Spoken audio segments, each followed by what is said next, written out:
I've got a gentleman that's in the middle of nowhere, unsure if he's potentially lost consciousness. We're working off of eastings and northings at the moment. What happens if you have a medical emergency in one of the most remote parts of Europe? Ambulance service, whereabouts in Scotland is the emergency? Stolen Lights, potentially severed his arm. Glencoe Mountain Resort Ski Centre. There's blood pouring out a mouth. It's in the middle of a field at Loch Ness. Challenges we've got in Scotland are unique. It's a massive landmass to cover. Finding trauma patients is like trying to find a needle in a haystack.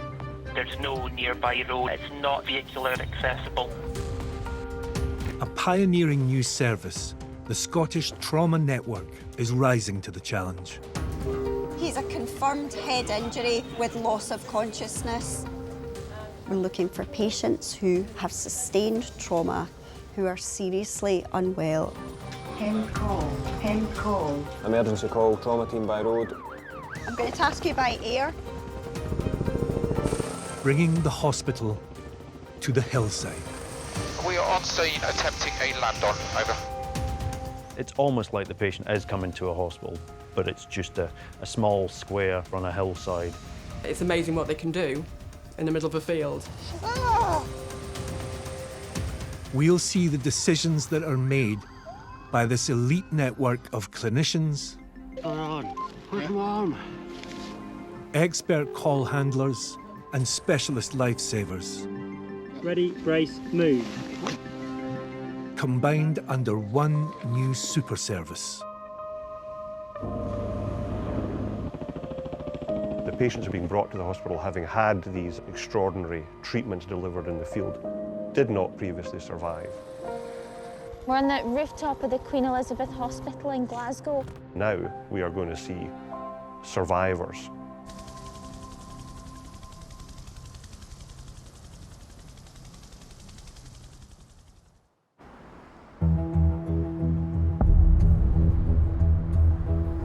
Hi there, it's Karen from the ambulance control room here. Where this lady's fallen is down in a valley at the waterfall. So it'll be SAR, yeah, with a winch. Right, lovely, thanks, see you later, bye. In Scotland, more than 1.8 million 999 calls are made every single year. I'm keeping an eye on a couple of jobs, one in a place called Campsglen, one in Ballahoosh. Sun's out, loads of motorbike accidents or kids jumping off of waterfalls. In the summer, the ambulance service sees a spike in emergencies in remote and rural locations. There's a lot of people that drive to rural Scotland, park their car, and then just spread. They go in all directions. That's up hills, through glens, places that are completely inaccessible for a road ambulance. I understand that you're there with a gentleman who's been knocked off his bike. That's correct, yes. And was he wearing a helmet? Yes, but it appears to have came off. Is he talking at all? No. On the major trauma desk, a specialist clinician can listen in to any call, deciding which patients need an elite medical team. Unconscious, not responding to anything, but he does respond to pain, severe head injury, and he's bleeding from both ears.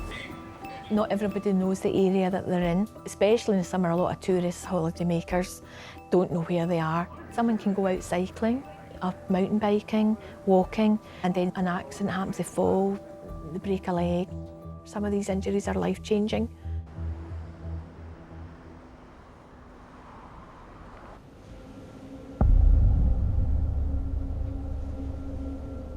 Ambulance service, how can I help? It's the A70 and it's literally on the banks of Glenbuck Loch and it's for a male that's come off his motorbike. Okay, and what's his name, please? David Bryce. David Bryce. Yeah. And is the patient awake? He is awake, but he's in a hell of a lot of pain. Officers are with him now. So tell me exactly what's happened, please. He's come off his motorbike, it's an RTC, and he's lying on his back on the roadway at the moment, squealing out in pain. Yeah. So I'm just going to quickly flag this up to my supervisor, see what we can do. Okay. 40 miles away in the remote village of Glenbuck, a 54-year-old male has come off his motorbike whilst travelling on a country road. Pressure join the team. Yeah. He's been thrown 50 feet from the bike and he's down the ditch. We see a lot of motorbike accidents through summer. If it's a weekend and the weather's nice, we will generally say we'll be out to a motorbiker today. Yes, we have a HEMS call for Helmet 5 and the team. Yeah, if you can make your way in, I'll give the team a call over. When you know it's for a motorbike accident, you're always aware that you've got a patient that has very little protection on the body. The potential for injury is very high, and usually they have significant injuries.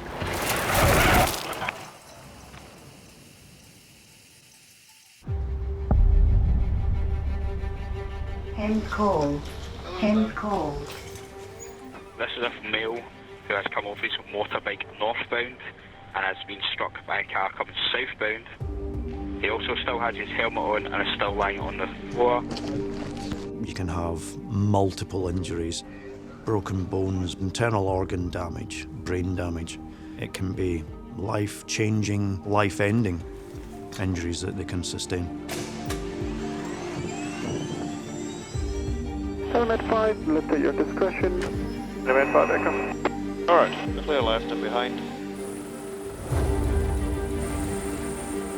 I was on holiday at the time down in London, and on the second day I got a text message from one of the guys that we go on the bikes with, John, and he just says the big chap's had an accident. He's had a motorbike since he was 16. He's basically obsessed with motorbikes. He absolutely loves them. He's like a brother, definitely like a brother, and we're dead close. You know, it's just that kind of relationship. Right, can I give you an update? Yeah, of course. His leg is completely bending in the wrong direction. Okay, no problem at all. And is there any serious bleeding? Unknown. Okay. It's horrific. I just couldn't believe it. I was most worried that I'd lose my best friend. That was the thought that was going through my head. I was just trying to get the information to make sure that I wasn't going to lose my best pal.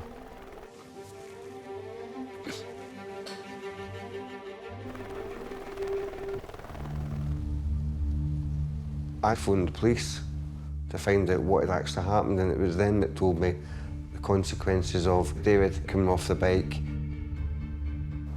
They explained that the air ambulance came to pick him up, but they were with him for an hour and a half at the side of the road with all the damage that was done. Nearly 3 hours after crashing his motorbike on a remote road in Glenbuck, David arrives at the Queen Elizabeth Major Trauma Centre.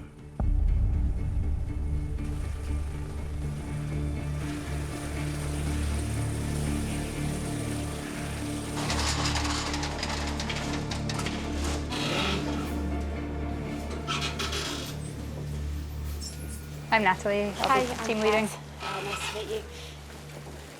This is David Bryce, 54-year-old gentleman who was on his motorbike near New Beginnings today, travelling at between 30 and 40 miles per hour when he lost control going round a bend. He was then hit a car. 1, 2, 3. Oh! One more time. 1, 2, 3. Okay. Oh, very well. Anything to put to the side of his neck? I'm probably a dry day biker. I'll wake up if it's nice, let's get the bike out. If it's no, just leave it alone.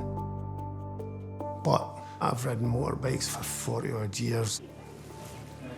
So you've got a bandage wrapped around your lower leg there. We're just going to cut that to have a look at what's underneath. Okay. He's got like multiple fractures up, so I don't want to move his leg. But if we can just cut this and then have a look. It's been a big part of my life, motorbikes. Do you stop it, or do you keep going? Because it's not until something like this happens and look at the state you're in. That's the hard part about it all. So there's a wound there. The day this happened, I was coming around this area called Glen Buck. The road surface had been redone, retarred, and my back tyre just hit a little bit of that and spat me off. I remember a car passing and I just scuffed the car with my helmet. I remember the thud, and the next thing I was lying there on the deck. Go and have a look. So there's something bleeding under there. I think he's had all of that lot. Yeah. And the bone has significantly penetrated the Yeah. skin. Come out.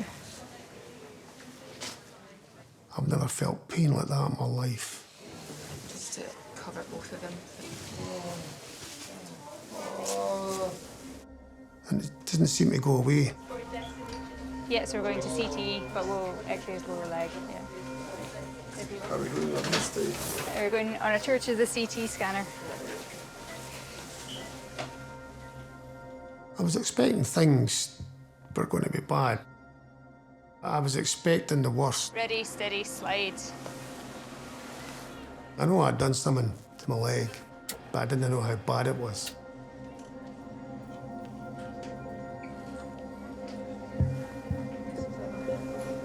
Broke. It doesn't look right. No, it looks it. Wow. Isn't his leg is mangled? With so many fractures, though, I think that should be done in theatre, not here.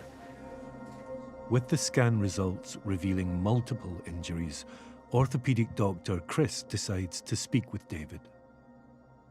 Fundamentally, what you've done is you've broken your shin bone in a few places, and the bones actually come out of the skin. Right, okay. Obviously, if bone can come out, it means the outside weld can go in, so the risk of infection with that is pretty high. That's just for starters. Okay. Right. The main course, up at the top here, you've popped your hip out. More so than that, you've obviously smacked it to pop it out, and you've broken off a bit of the socket in the pelvis. When they told me what my injuries were, I was kind of gobsmacked. I didn't expect that. There was a bit of bone missing and whatnot. I think what we should probably do tonight is to take you into the operating theatre and do a few things.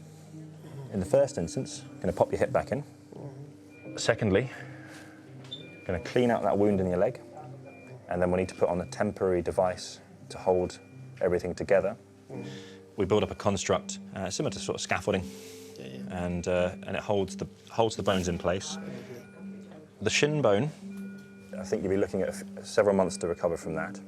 The bottom of the knee, we'll have to have a think about how to get that back as close to anatomical for you as we can.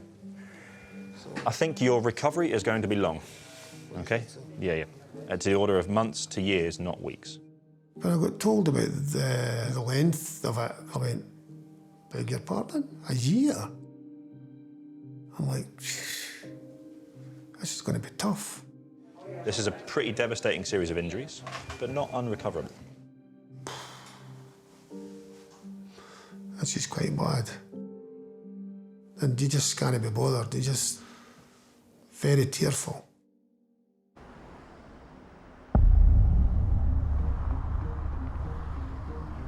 Is there any serious bleeding? There's no serious bleeding, but the hand is pointing backwards up her arm. Right, okay. Like it's at 90 degrees. Right, okay. At the major trauma desk, calls continue to be assessed from across the country. What's happened to the patient? He was diving and he's suffering from symptoms of the bends. He's got tingling in his legs especially. Where is he right now? He's on a vessel heading towards Ullapool, so we need the ambulance at Ullapool Pier. They're about maybe an hour outside. An hour offshore, in the north of Scotland, a 36-year-old diver is experiencing symptoms of decompression sickness. I always worry about Johnny diving. It's a really dangerous job. Anything could happen. It's so far away, and it's a pretty terrifying feeling. Johnny's job is diving for scallops. It really depends where the scallops are. So he has to go to all these places in the very north coast of Scotland travel for hours and hours, and then he's out on the water for hours. You know, you wouldn't do something like that if you didn't really love it. Whenever he goes out, he always tells me about all the sea creatures and all the wildlife under the sea. It just brings such joy to his face when he talks about it, so it's a real passion for him. Johnny's extremely careful with his safety at work. He takes his job very seriously. He's very conscientious, and he's really well experienced as well. You know, he's been doing this for years. We've got a diver coming up to Liverpool with the bends. The bends is decompression sickness. If they're suffering symptoms such as painful joints or kind of neurological symptoms, you've got a massive suspicion this patient's suffering the bends, and the best way to diagnose the bends is to recompress them and see if that relieves their symptoms. And there's only certain specialist centres in Scotland. So this guy's coming into the pier by boat, but he is to go straight to Aberdeen. Any little delays could have a massive effect on their outcome. He's still an hour away from arriving at the pier. Oh, are they? Yeah. We've spoke to Heli too, who are quite a big doubt due to weather, which means 7-9 will be exactly the same from Aberdeen. With that type of weather, I think even the Coast Guard would be questionable getting in. With adverse weather making it impossible for the Coast Guard or the trauma team to fly, a road ambulance will travel over an hour to Ullapool before taking Johnny to Aberdeen for specialist treatment. That's fantastic, guys. Trauma disc out. Who was that? North? North. She can't get a crew to the pier at Ullapool for about an hour and 15 minutes. It's not coming in until an hour's time, so that's fine. Which is fine, but then it will be Ullapool to Aberdeen. Right. Definitive care for the bends patients is a hyperbaric chamber. The quicker you can get them there, essentially, the better their outcome will be. If you can't get the person there in a timely fashion, that's where things like paralysis are at risk. It absolutely can be the difference between life or death. The worst thing was the silence and the not knowing. It was the waiting that was really horrible.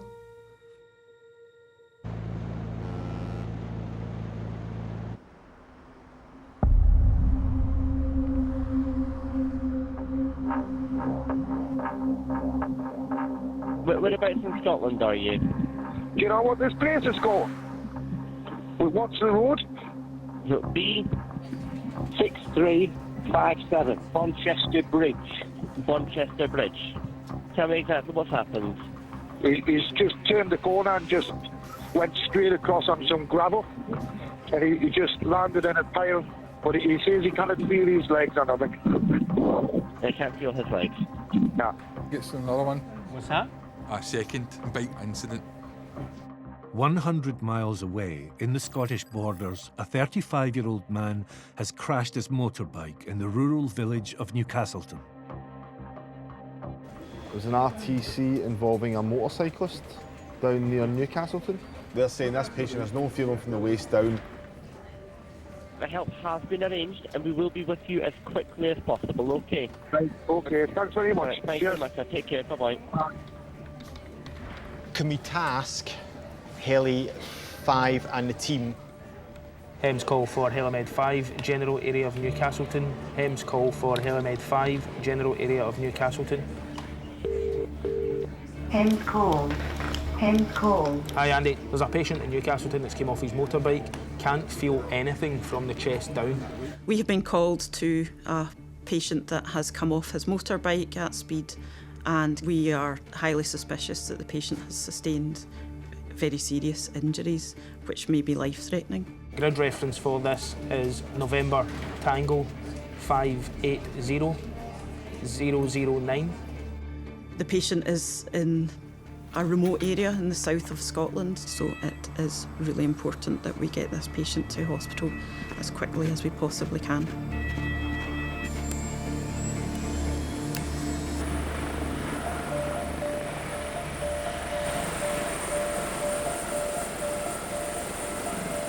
Riding motorbikes is a big part of my dad's life.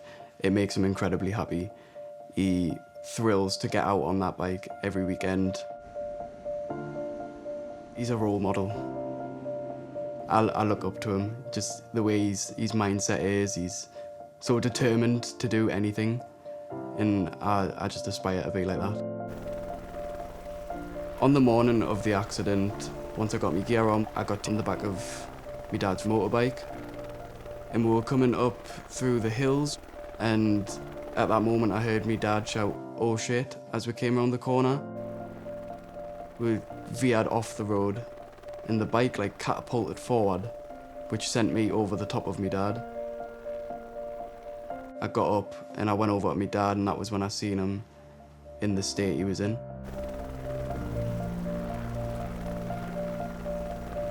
I was holding his hand, and he said, "I can't feel my legs," and that was the moment when my heart basically sank, and I was just in disbelief. At the time I was just thinking, I hope he pulls through, but in the back of my mind I was thinking there's no way he's going to pull through.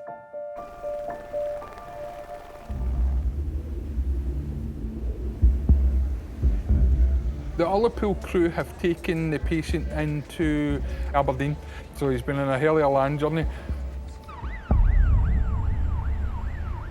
4 hours after leaving Ullapool by road, deep-sea diver Johnny has arrived in Aberdeen for specialist treatment. So Johnny was diving today, came out of the water from his first dive at 10:10, came out of the water for his second dive at 12:15. Yep. Both 24-metre dives. Yep.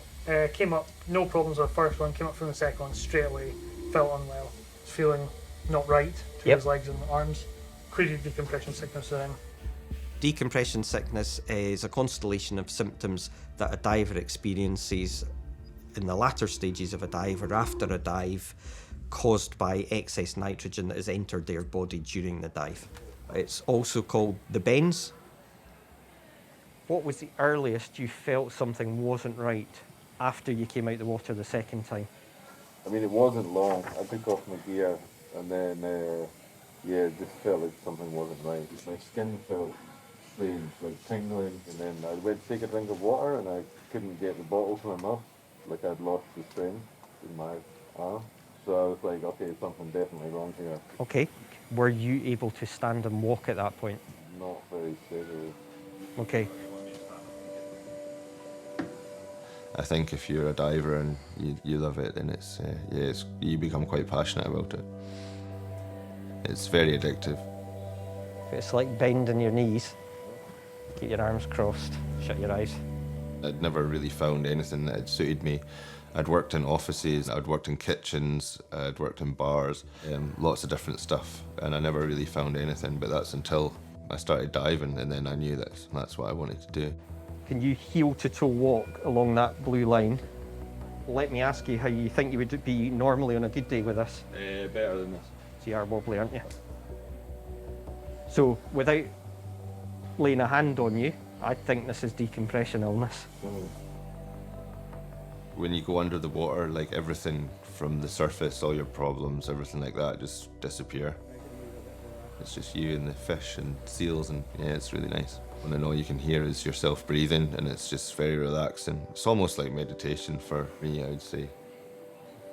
The speed with which it came on after your diving, which sounds like it was within 10 minutes or so, suggests that this is arterial gas embolism. Yeah, really? Yeah, which tends to suggest that bubbles that have arisen within you have got somewhere they shouldn't have very quickly. I think we do need to recompress you. It's a very frightening experience. It's every diver's worst nightmare. Some things are unquantifiable. Especially like a bend that I got. It was actually like a neurological bend, which is, yeah, it's every diver's worst nightmare. So it was scary, yeah. John, it's Roland. So my request of you just now is a 999 ambulance to take him up to the hyperbaric chamber. It's 7:15. Okay, from the time we start treatment, you will be in the chamber for 6.5 to 7.5 hours approximately. And either myself or one of my team will review you in the morning, because the decision we'll need to make then is, has the treatment worked? Okay. It's going to be a long, tiring night. Yes. I'm sorry about that. Yes. But the aim for somebody that's fit and healthy like you, who's working as a commercial diver, is get rid of all of these symptoms if we can. Yeah. Johnny is experiencing a very serious condition which can deteriorate rapidly, and if not treated effectively and quickly, can lead to permanent disability. We'll get you in the chamber as quickly as we can, and there's just a couple of refined bits of your examination that I've got the equipment to do up there. But I'm in no doubt I need to treat you.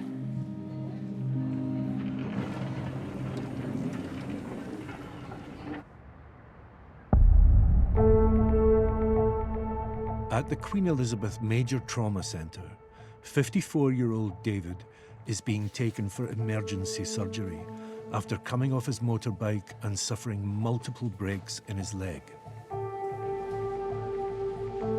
Numbers are all still fine, Izzy. You've got loads of time. Make a triangle and attach it up there. Just to span the knee, literally just to hold it in place. And we'll extend it up, sort of, and curve it back a little bit. They done this operation on a Thursday. Yeah, I can see the track. I just remember waking up in the ward. The doctors were really nice. Just told me how it was. That's just happened, that's happened. And right, okay. Just tell me what I've got to do and we'll move on with it. We'll just roll with it because that's all I can do, innit? Hi, David. How are you feeling? Motorbike collisions tend to have the most severe injuries. The limb injuries tend to be larger and worse. OK then, David, so we're going round the corner, so come on round. I'll give you a hand with the heavy one. David's orthopaedic management for his right lower limb injuries is sort of multi-stage. Initially, they use an external fixator, so a big cage on the leg, which is there to basically save the leg. OK, so big lean forward and push up. 1, 2, 3. This will take forever to get up, but we'll get there. For a tall man like yourself, just keep the weight off that right leg. David's a fit person, and in basically a split second, he's got a significant injury which may alter his function for the rest of his life. OK, that's the hard work done. Now you've just got to stand for 5 minutes. Once again, if you feel dizzy or sweaty or anything untoward, let us know early. The right leg feels just that there's no much below the knee there as well. It's a wee bit tender. Your sort of sphere of life shrinks massively in that you used to be able to go out and ride your bike or go for a run, and now you cannot do that, and dealing with that can be very, very difficult. Sit down? Yeah. Straight down nice and slowly. Get this to get in front of you. That touchdown. We'll just take this away again so we don't clatter your leg as you sit. Well done. Fantastic. I've spoke to the doctor about how my leg will be at the end of all this, and they seem to hope that everything's going to work like normal. OK, David, down on that left elbow and round the corner.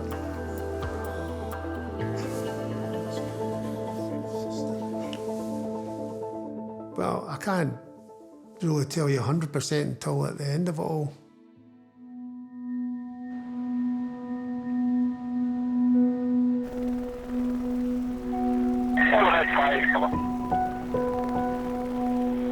Hollywood 5.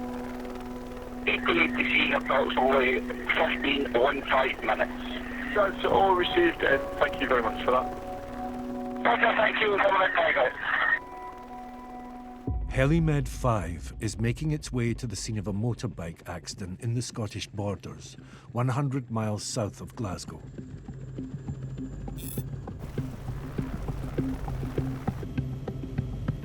When Dad said he couldn't feel his legs, I didn't really know what to think. Blue light up ahead. I thought surely it'll go away with time, it's just because you've just crashed. The ambulance is here.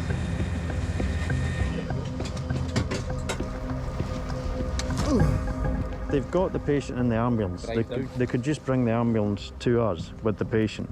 Weren't they just a voice call them and ask them? Yeah. Is the patient on board the ambulance? If so, do the crew want to make their way towards us? Yes, stand by. Yeah, just a quick one. Helimed, they've obviously landed south of your location. Are you able to get the patient to them? Yes, that's the plan, over. No problem at all, thanks for that. When we arrived, Jason was on the ambulance stretcher in the back of the ambulance. He was conscious and was able to tell me what had happened. Jason, can you wiggle your toes for me? That's what he tried. Okay. Try again for me. Okay. You feel me pushing against your foot? Nothing. I woke up in the ditch from a white flash. I looked and seen that my leg was bent out to the left. And I thought, oh, this is bad. I checked with my hands. I felt my body. I knew then that I'd broke me back. I knew straight away I'd broke me back. Feel me pushing against your foot on your left side? No, thank you.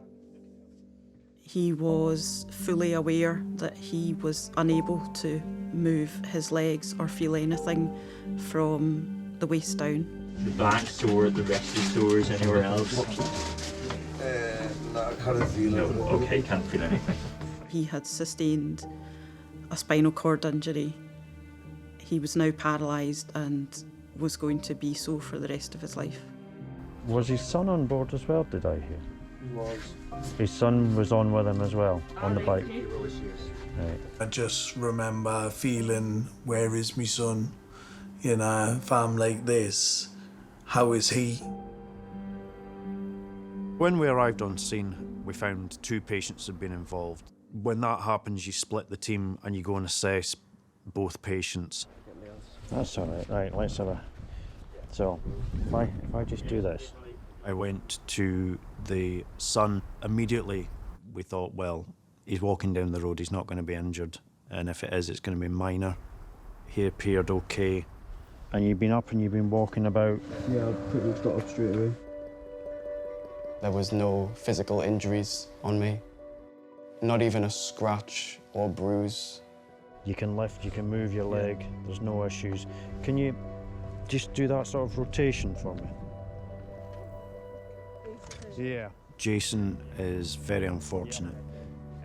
He's had an event that on any other day he might have walked away from, but in this instance, whether it's the way he's landed, the way he's come off the bike, it has caused a significant injury to his spine that is inevitably meant that he'll never walk again.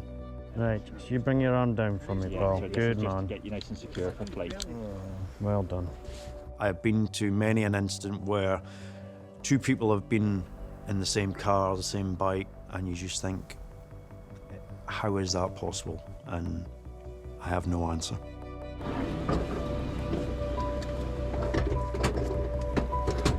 Well done, sir, well done. Listen, I'm going to put a set of ear defenders on just to keep your ears... It is exceptionally loud, yeah. Thank you, know. No bother at all. No bother at all. Thank you so much for everything, you know. Jason seems very accepting of what has happened to him. His injuries will have a huge impact on his day-to-day life, his ability to work, his family life, and undoubtedly these will have a huge psychological impact on him.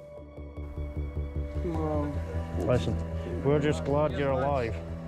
The amount of bikers who go to that aren't. Right, happy, yeah. Trauma can be a very devastating thing. A person can be living their normal day-to-day life and all of a sudden something dramatic happens that changes their life forever. I've felt a sense of survivor's guilt after the accident because I managed to walk away with not a scratch or even a red mark. And my dad with such a serious extent of injuries to the point where I thought there's no way he's going to pull through with this. And I did feel that guilt because I get to have full mobility and life isn't as difficult for me as it is for him.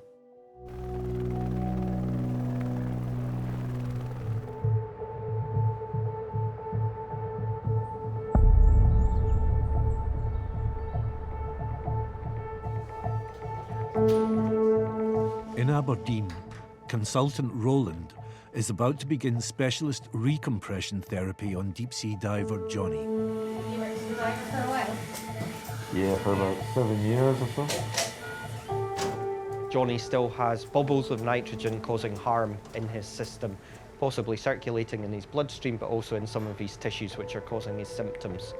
So by putting him in the hyperbaric chamber and exposing him to a higher pressure than atmospheric pressure, if there are any remaining bubbles within Johnny, we can crush them just by the effect of pressure alone.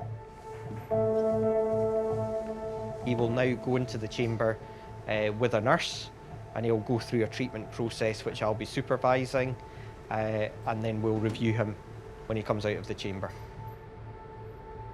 We're just about to compress the chamber. Yeah. Tell Leanne if you have any pain in your ears, Johnny, and we can stop that and give you a rest. Otherwise, we'll speak again when you're at depth. Yeah, thank you.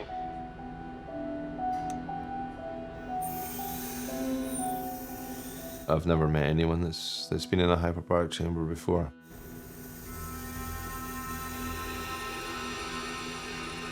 They took me down to the equivalent of 18 meters under the water, and then I had to breathe pure oxygen. I was in there for 6 hours. Leanne, could you just ask Johnny how his symptoms are just before we start this treatment cycle, please? Yeah, I will just ask Johnny. Johnny, how are your symptoms? Tingling. It's so weird. Okay, thanks for that.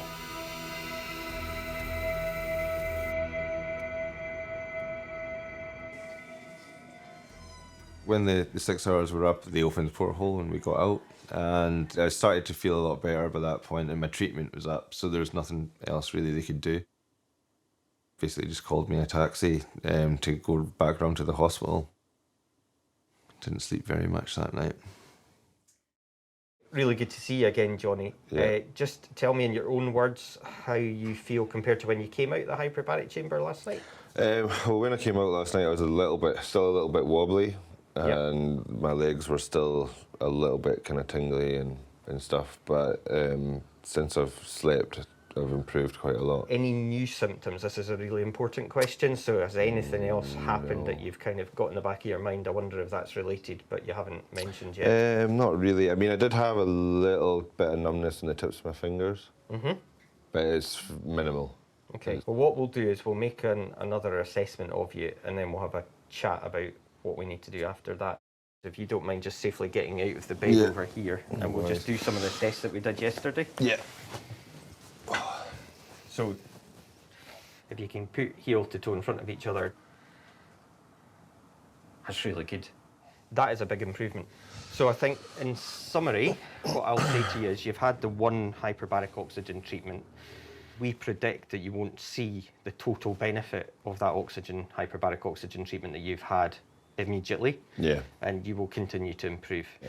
For that reason, I don't think you need to have another treatment in our chamber. Okay, that's good news. And do you have any questions about what happened, what we did? I just wanted to know what you think happened. You may have been carrying a bit of an additional nitrogen load, possibly from the day before. I think you did 3 dives the day before with one deeper dive amongst that. Yeah, I think it could be. If you get it once, then you're more susceptible to get it again. And I did talk to the doctor, and he recommended that I don't dive. So, unfortunately, it means I'm going to have to look for another job. It was a big part of who I am, being a diver, which is why it's quite hard now to not be able to go back to do it, because it was a big part of what I did, you know. And it was also something I was really passionate about and I loved, you know, so it's very, very difficult to not be able to go back.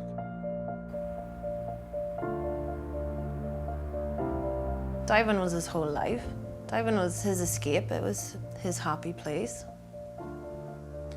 And to never be able to do what you love again, I couldn't even imagine that. Really, really heartbreaking.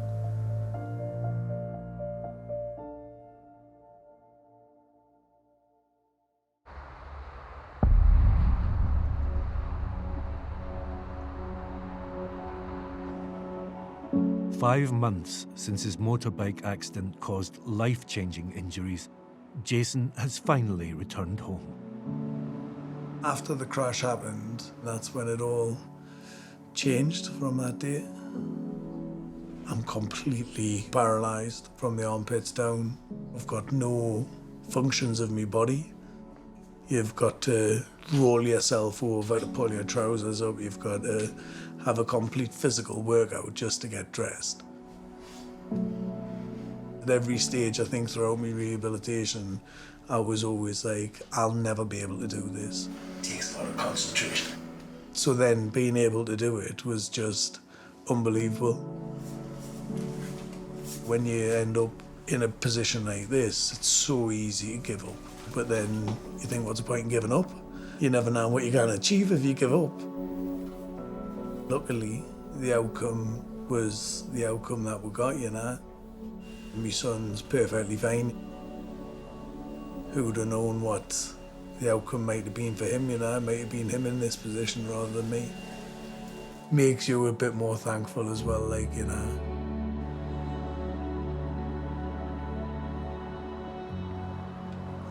"3515 from Trauma Desk receiving over. Can you give me an update on the patient's condition, please?" Trauma is like a coin. You flip it one way and you come back to full health after having major operations and repairs to injuries, or it's such a significant injury that you will never be the same again. Yeah, roger that. Obviously, if you're needing the other 10 milligrams of morphine, if he's still in pain. But no, 100%, take him to Borders General. Over. Everyone goes about their daily life and they don't for an instant think that in the next minute everything's going to change. But it can and it does.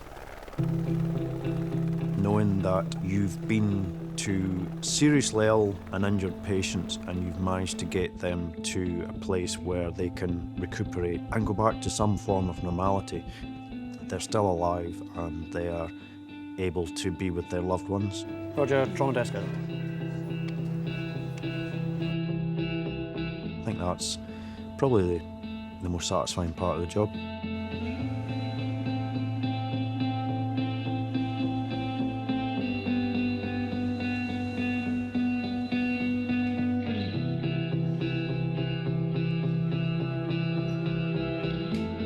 Just can't ever believe it happened.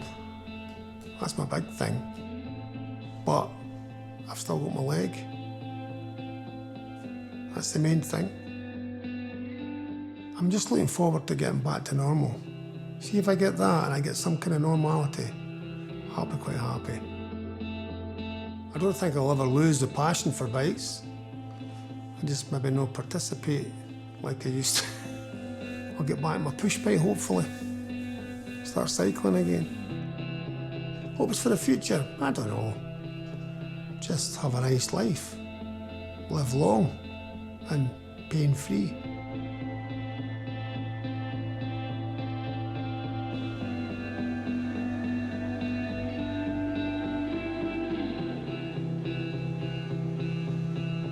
Getting the bends has completely changed my life. But some things are good. I've been working at a job with a fish farm that's a bit closer to what I was doing before, because I much prefer working outside and being near the sea. I get to be on boats. I just don't get to go under the water. But it's everything that was in my job before, just minus the diving. I thought all hope was lost. Couldn't see me doing anything. But since doing it, it's kind of made me feel a lot better. It's been very good.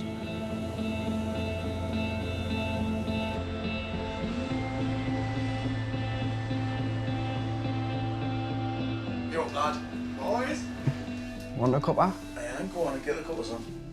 I'd say my dad hasn't changed because he's still the same person that he is. He's still me dad at the end of the day. Oh, yes. That's a lovely one. That was when we were with the Durham Deals, that wasn't it? Yeah. When I think about motorbikes now, I still feel as if I could get up and get on one now, you know. Oh, there's me bike. Oh, there it is. Whoa, there's the one that he bought. The one that you bought and didn't get to ride. Ooh, remember this when we were at Carter Bar?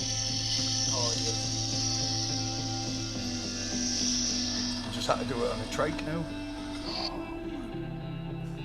I've already been looking at, it's not really a motorbike, it's a three-wheeler, but it looks more like a snowmobile, so it looks a bit cooler than the normal trikes. But I don't think the family would be too happy. You're not got any other ones on the bike side? If I look Stop showing further the enough. bikes you'll dream about them, they need. The mental power he's got to be able to pull through everything he has is just amazing. It's like superhuman. I'm more than proud of me dad, like proud it doesn't describe it.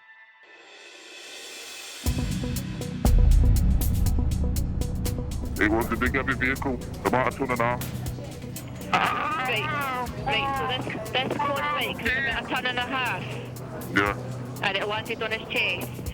So it's come off at about 50 miles an hour. End call.